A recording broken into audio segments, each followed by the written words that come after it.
আসলে ইহুদি আর খ্রিস্টানদের ধর্মগ্রন্থে মুহাম্মদ সাল্লাল্লাহু আলাইহি ওয়াসাল্লাম সম্পর্কে কি বলা হয়েছে? ইহুদি আর খ্রিস্টানদের ধর্মগ্রন্থ আমরা জানি বাইবেলের দুটো খণ্ড, একটা হলো ওল্ড টেস্টামেন্ট, অন্যটা নিউ টেস্টামেন্ট। এই বাইবেল ক্যাথলিক খ্রিস্টানদের মতে এতে ৭৩টা বই আছে, আর প্রোটেস্ট্যান্টদের মতে তারা 7টা বই বাদ দিয়েছে ইহুদিদের ধর্মগ্রন্থ ওল্ড টেস্টামেন্ট থেকে, তাই তাদের বাইবেলে আছে ৬৬টা বই। এদিকে ক্যাথলিক আর প্রোটেস্ট্যান্টদের নিউ টেস্টামেন্ট, সেখানে ২৭টা বই আছে, কিন্তু ক্যাথলিকদের মতে ওল্ড টেস্টামেন্টে আছে ৪৬টা বই, প্রোটেস্ট্যান্টদের মতে সেখানে ৩৯টা বই আছে। ওল্ড টেস্টামেন্টে সেই সব নবীর কথা বলা হয়েছে যারা ঈসা আলাইহিস সালামের আগে এই দুনিয়ায় এসেছিলেন, আর নিউ টেস্টামেন্ট সেখানে যীশু খ্রিস্টের জীবন আর তার সময়ের কথা বলা হয়েছে। আমরা প্রথমে ইহুদিদের ধর্মগ্রন্থে নবীজির বর্ণনা নিয়ে কথা বলবো। ওল্ড টেস্টামেন্টে উল্লেখ করা হয়েছে বুক অব ডিউটেরোনমি 18 নম্বর অধ্যায়ের 18 নম্বর অনুচ্ছেদে বলা হয়েছে, মহান ঈশ্বর বলেছেন, আমি একজন নবীকে পাঠাবো তোমার ভাইদের মধ্য থেকে, যে তোমার মতো হবে। আমি তাকে ধর্ম প্রচার করতে বলবো, সে আমারই আদেশে সব কথা বলবে। এখানে বলা হয়েছে আমি একজন নবী পাঠাবো তোমার ভাইদের মধ্য থেকে, যে তোমার মতো হবে, মুসা আলাইহিস সালামের মতো হবে। আর খ্রিস্টানরা এখানে বলে যে এই কথাগুলো বলা হচ্ছে যীশু খ্রিস্ট বা ঈসা আলাইহিস সালাম সম্পর্কে। তাদের যদি বলি যে এটা কিভাবে যীশু খ্রিস্ট সম্পর্কে বলছে, তারা তখন বলে যে এটা বলা হয়েছে যে নবী আসবেন তিনি মুসা আলাইহিস সালামের মতো হবেন, আর ঈসা আলাইহিস সালাম ছিলেন মুসা আলাইহিস সালামের মতোই। তারপর যদি প্রশ্ন করি তাদের মিলটা কোথায়, তারা তখন বলে যে মুসা আর ঈসা আলাইহিস সালাম তারা দুজনেই আল্লাহর নবী ছিলেন, আর তারা দুজনে ইহুদি। সেজন্য এখানে বলা হয়েছে যিশু আর ঈসা আলাইহিস সালাম সম্পর্কে। এই দুটো ব্যাপার মিলে গেলেই যদি এমনটা দাবি করা হয় যে যীশু খ্রিস্টই হলেন সেই নবী, তিনি ইহুদি ছিলেন আর আল্লাহর নবী ছিলেন, তাহলে বাইবেলে যতজন নবীর কথা আছে মুসা আলাইহিস সালামের পরে সবার ক্ষেত্রে এই কথা খাটে। যেমন ধরেন নবী সুলাইমান, Ezekiel, Isaiah, Daniel, Hosea, Joel, John the Baptist, তারা সবাই শান্তিতে থাকুন, তারা সবাই আল্লাহর নবী আর তারা সবাই ইহুদি, সবার ক্ষেত্রে এই কথা খাটে। যদি ভালো করে দেখেন তাহলে বুঝতে পারবেন এই ভবিষ্যৎবাণীটা সবচেয়ে বেশি মিলে যায় আমাদের নবীজি মুহাম্মদ সাল্লাল্লাহু আলাইহি সাল্লামের সাথে। আসুন দেখি ভবিষ্যৎবাণীটা কি বলছে। এখানে বলা হয়েছে আমি একজন নবী পাঠাবো তোমার ভাইদের মধ্য থেকে, যে তোমার মতো হবে, মুসা আলাইহিস সালামের মতো হবে। যদি ভালো করে দেখেন মুসা আর মুহাম্মদ দুজনে শান্তিতে থাকুন, তারা দুজনেই জন্মেছিলেন স্বাভাবিকভাবে। তবে যিশু বা ঈসা আলাইহিস সালাম স্বাভাবিকভাবে জন্মাননি, তিনি কোনো পুরুষের ঔরসজাত হয়ে জন্মাননি। আর পবিত্র কোরআনে এই কথা উল্লেখ করা আছে সূরা ইমরানের 45 থেকে 47 নম্বর আয়াতে। এছাড়া বাইবেলেও এই কথা আছে গসপেল অফ ম্যাথিউ 1 নম্বর অধ্যায়ের 18 অনুচ্ছেদে, এছাড়াও গসপেল অফ লুক 1 নম্বর অধ্যায়ের 35 অনুচ্ছেদে, যে তিনি কোনো পুরুষের ঔরসজাত হয়ে জন্মাননি, অলৌকিকভাবে জন্মেছিলেন। এইভাবে মুহাম্মদ সাল্লাল্লাহু আলাইহি সাল্লাম ছিলেন মুসা আলাইহিস সালামের মতো, কিন্তু ঈসা আলাইহিস সালাম তিনি মুসা আলাইহিস সালামের মতো ছিলেন না। এরপরে আরো দেখবেন মুহাম্মদ সাল্লাল্লাহু আলাইহি সাল্লাম আর মুসা আলাইহিস সালাম তারা দুজনেই ছিলেন বিবাহিত, তাদের সন্তান ছিল। কিন্তু বাইবেলের কথা অনুযায়ী ঈসা আলাইহিস সালাম অবিবাহিত ছিলেন, তার কোনো সন্তান ছিল না। তাহলে যিশু মুসার মতো ছিলেন না, বরং মুহাম্মদ মুসার মতো তারা সবাই শান্তিতে থাকুন। এরপর আপনারা আরো দেখবেন মুসা আলাইহিস সালাম আর মুহাম্মদ সাল্লাল্লাহু আলাইহি সাল্লাম তারা দুজনেই স্বাভাবিকভাবে মারা গেছেন, কিন্তু যিশু বা ঈসা আলাইহিস সালাম স্বাভাবিকভাবে মারা যাননি। পবিত্র কোরআন বলছে, তাই মানি যে আল্লাহ যিশু খ্রিস্টকে তার কাছে তুলে নিয়েছেন। সূরা নিসার 157 ও 158 নম্বর আয়াতে একথা বলা হয়েছে। আমরা মানি তিনি মারা যাননি। আর যদি সঠিকভাবে খ্রিস্টানদের বাইবেল পড়েন তাহলে দেখবেন বাইবেলও বলছে, প্রমাণ করা যায় তিনি মারা যাননি, তিনি ক্রুসিফাইড হননি। কিন্তু খ্রিস্টানরা বিশ্বাস করে যিশু বা ঈসা আলাইহিস সালাম ক্রুশবিদ্ধ হয়ে মারা গেছেন, ক্রুসিফাইড হয়েছিলেন। এই বিষয়টা সম্পর্কে বিস্তারিত জানতে চাইলে আমার ভিডিও ক্যাসেট দেখেন, একটা বিতর্ক, ওয়াজ ক্রাইস্ট ক্রুসিফাইড।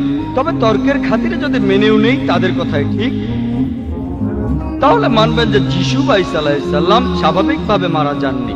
খ্রিস্টানরা যেভাবে বাইবেলের ব্যাখ্যা করে সেটা ভুল, তারপরেও সেটা মানলে এটাও মানবেন যিশু খ্রিস্টের মৃত্যু স্বাভাবিক নয়। আমরা মানি তাকে জীবন্ত তুলে নেওয়া হয়েছে, তাহলে আমরাও মানি তার মৃত্যু স্বাভাবিক নয়। তাহলে দেখছেন ঈসা আলাইহিস সালাম মুসা আলাইহিস সালামের মতো নন, বরং মুহাম্মদ সাল্লাল্লাহু আলাইহি সাল্লাম মুসা আলাইহিস সালামের মতো। তারপরে দেখবেন যে মুসা আলাইহিস সালাম আর মুহাম্মদ সাল্লাল্লাহু আলাইহি সাল্লাম তারা দুজনেই নতুন আইন এনেছিলেন। তবে বাইবেলের কথা অনুযায়ী যিশু বা ঈসা আলাইহিস সালাম নতুন কোনো আইন আনেননি। বাইবেলের গসপেল অফ ম্যাথিউ 5 নম্বর অধ্যায়ের 17 থেকে 18 অনুচ্ছেদে যিশু বা ঈসা আলাইহিস সালাম বলছেন, ভেবো না যে আমি নবীদের আইন ধ্বংস করতে এসেছি, আমি ধ্বংস করতে আসিনি, পূর্ণ করতে এসেছি। এরপর আরো দেখবেন মুসা আলাইহিস সালাম আর মুহাম্মদ সাল্লাল্লাহু আলাইহি সাল্লাম আল্লাহর নবীর পাশাপাশি তারা পৃথিবীতে রাজা হিসেবে ছিলেন, অর্থাৎ কেউ অপরাধ করলে তারা মৃত্যুদণ্ড দেওয়ার ক্ষমতা রাখতেন, তারা অপরাধী ব্যক্তিদের মৃত্যুদণ্ড দেওয়ার ক্ষমতা রাখতেন। তবে যিশু বা ঈসা আলাইহিস সালাম তার এই ক্ষমতা ছিল না। গসপেল অফ জনের কথা আছে 18 অধ্যায়ের 36 অনুচ্ছেদে যিশু তার নিজের মুখে বলেছেন, আমার রাজত্ব এই পৃথিবীতে নয়। এরপর দেখবেন যে মুসা আর মুহাম্মদ সাল্লাল্লাহু আলাইহি সাল্লাম তাদের দুজনকেই তাদের লোকজনেরা আল্লাহর নবী হিসেবে মেনে নিয়েছিল, বেশিরভাগই। তবে যীশু খ্রিস্টের ব্যাপারটা দেখেন, সে সময় বেশিরভাগ লোক তাকে আল্লাহর নবী বলে মেনে নেয়। গসপেল অফ জনের 1 নম্বর অধ্যায়ের 11 অনুচ্ছেদে বলা আছে, সবাই তাকে ত্যাগ করেছিল। তাহলে ভালো করে দেখলে আপনারা বুঝবেন যে মুহাম্মদ সাল্লাল্লাহু আলাইহি সাল্লাম হলেন মুসা আলাইহিস সালামের মতো, কিন্তু ঈসা আলাইহিস সালাম মুসা আলাইহিস সালামের মতো নন। তাহলে এই ভবিষ্যৎবাণীটা বলছে আসলে নবীজি সাল্লাল্লাহু আলাইহি সাল্লাম সম্পর্কে। এখানে আরো বলা হয়েছে, আমি একজন নবী পাঠাবো তোমার ভাইদের মধ্য থেকে। আর আমরা জানি যে আরবরা হচ্ছে ইহুদিদের জ্ঞাতি ভাই। মুসা নবী ইহুদি ছিলেন, মুহাম্মদ সাল্লাল্লাহু আলাইহি সাল্লাম ছিলেন আরব। তারা দুজনে শান্তিতে থাকুন। তাহলে আরব আর ইহুদিরা জ্ঞাতি ভাই। এরপর এখানে আরো বলা হয়েছে, আমি একজন নবী পাঠাবো তোমার ভাইদের মধ্য থেকে, যে হবে তোমার মতো, আর সে আমার কথা মতো ধর্ম প্রচার করবে, সে আমার আদেশ পালন করবে। আমরা জানি যে মুহাম্মদ সাল্লাল্লাহু আলাইহি সাল্লাম আল্লাহ তাআলার কাছ থেকে ওহী পেয়েছিলেন, আর যা শুনেছিলেন সেটাই তিনি প্রচার করেছিলেন, যেন তার মুখ দিয়ে আল্লাহর কথাই বের হচ্ছে, আর আল্লাহর আদেশে তিনি এসব করেছিলেন। তাই এই ভবিষ্যৎবাণীটা আসলে সর্বশ্রেষ্ঠ নবী মুহাম্মদ সাল্লাল্লাহু আলাইহি সাল্লাম সম্পর্কে বলা হয়েছে। এরপরে অনুচ্ছেদ বলছে, বুক অফ ডিউটেরোনমি 18 নম্বর অধ্যায়ের 19 অনুচ্ছেদ বলা হয়েছে যে তোমরা যদি আমার কথা না মানো তাহলে আমি তোমাদের উপরে প্রতিশোধ নেব। তার মানে যারা এই নবীর কথা মানবে না, যে নবী আসবেন অর্থাৎ মুহাম্মদ সাল্লাল্লাহু আলাইহি সাল্লাম, আল্লাহ তাদের উপর প্রতিশোধ নেবেন। এরপর উল্লেখ আছে বুক অফ আইজায়া 29 নম্বর অধ্যায়ের 12 নম্বর অনুচ্ছেদে বলা হয়েছে যে আসমানি কিতাব দেয়া হবে তাকে যে শিক্ষিত নয়। কিতাব দেয়া হবে সেই নবীকে যে শিক্ষিত নয়। তাকে যখন বলা হবে এটা পড়ো, আমি প্রার্থনা করছি, সে তখন বলবে আমি পড়তে জানি না। আর আমরা জানি নবীজি সাল্লাল্লাহু আলাইহি সাল্লামের কাছে যখন প্রথম ওহী আসলো, ফেরেশতা জিবরাইল আলাইহিস সালাম তাকে বললেন ইকরা, পড়ো। আমাদের নবীজি মুহাম্মদ সাল্লাল্লাহু আলাইহি সাল্লাম বললেন মা আনা বিকারি, যার অর্থ আমি পড়তে জানি না। এভাবে বুক অফ আইজায়ার 29 নম্বর অধ্যায়ের 12 নম্বর অনুচ্ছেদের ভবিষ্যৎবাণীটা সত্যি হলো যে আসমানি কিতাব যে নবীকে দেয়া হলো সে শিক্ষিত নয়। আমরা জানি যে মুহাম্মদ সাল্লাল্লাহু আলাইহি সাল্লাম নিরক্ষর ছিলেন, তিনি ছিলেন উম্মি। আর যখন তাকে বলা হবে পড়ো, তিনি তখন বলবেন আমি পড়তে জানি না। নবীজি সেটাই বলেছিলেন মা আনা বিকারি। এছাড়া ওল্ড টেস্টামেন্টে নবীজি সাল্লাল্লাহু আলাইহি সাল্লামের কথা নাম ধরে উল্লেখ করা হয়েছে।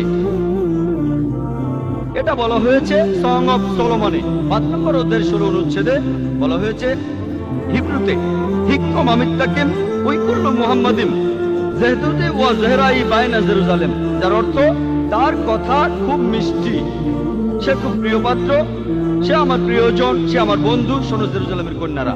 মুহাম্মাদিম শব্দটার অনুবাদ করা হয়েছে যে খুব প্রিয় পাত্র। তবে সেমেটিক ভাষায় দেখবেন আরবি বা হিব্রুতে ইম দিয়ে সম্মান বোঝানো হয়, যেমন ধরেন এলো, আল্লাহ এলোহিম, সম্মান দেখানো। তাই মুহাম্মদকে সম্মান দেখাতে বলা হচ্ছে মুহাম্মাদিম, সম্মান দেখাতে এভাবে বলা হয়েছে। তাহলে ওল্ড টেস্টামেন্টে নবীজির নাম ধরেই উল্লেখ করা হয়েছে, কিন্তু এখন যদি পড়েন এটার অনুবাদ করা হয়েছে খুব প্রিয় পাত্র।